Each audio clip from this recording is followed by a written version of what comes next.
Hi everybody, I'm Evangeline Lilly and I am here to talk to you about my new audiobook out on audible.com called The Squickerwonkers.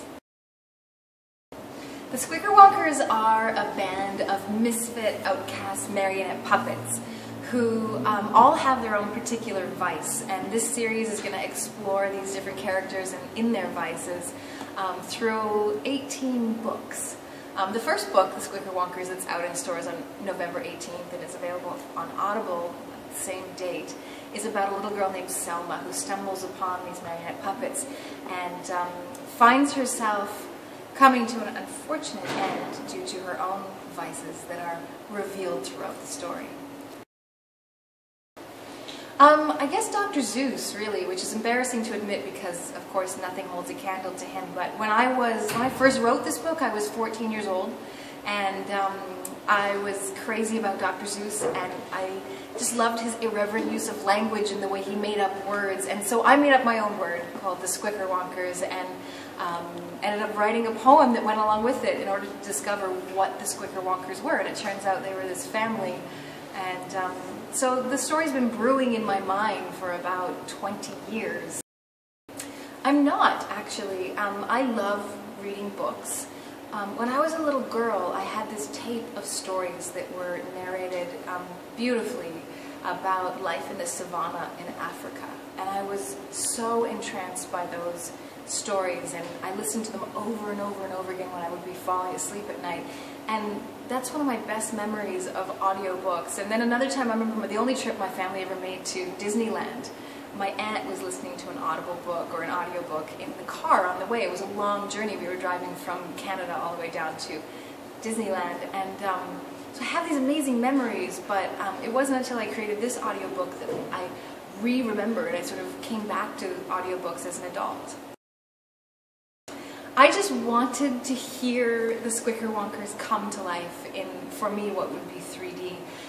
I knew that they could have an amazing soundtrack. I knew that the voices would be so incredible and colorful. And Sylvester McCoy, who voices the book, did an amazing job of setting a mood and then drawing you into the life of the characters. And Tane Upjohn Beatson, real name, no joke, was the composer, and he just made this world complete with his incredible vision.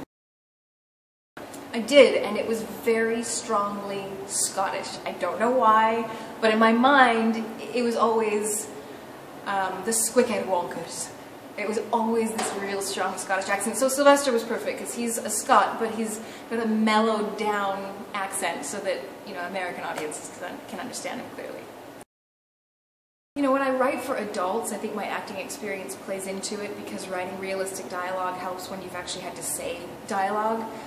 But writing for children is such a different thing, and actually being a mother has really helped me write for children, because I have to constantly put myself in the mind of my 3.5-year-old son and remember that the things that he laughs at are different than the things that I laugh at, and the things that he thinks are wonderful are different than the things I think are wonderful, and keeping that childlike spirit inside of me while I was writing the story was important.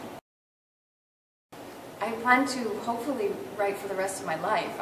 I've been writing my whole life. This is, you know, a story that I wrote when I was 14, and I have reams and reams of writing that I've been writing since then, and I can plan on continuing to do so.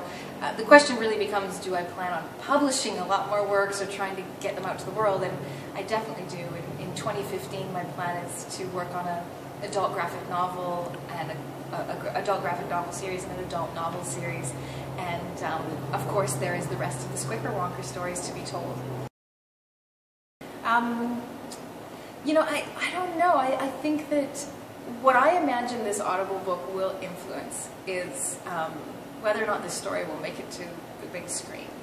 I think the Squickerwonkers would make an incredible stop animation film or television series, and I think hearing the soundtrack and hearing the voices and hearing it all come to life makes it easier to understand the translation from book to screen and to really absorb yourself in the world. I feel very strongly that anybody who reads this book should have the audiobook to accompany the visuals. If I had my way, everybody who buys the book would buy the audiobook, and the audiobook is going to be super cheap. So I think that's very accomplishable. I just think one without the other is sort of half a story.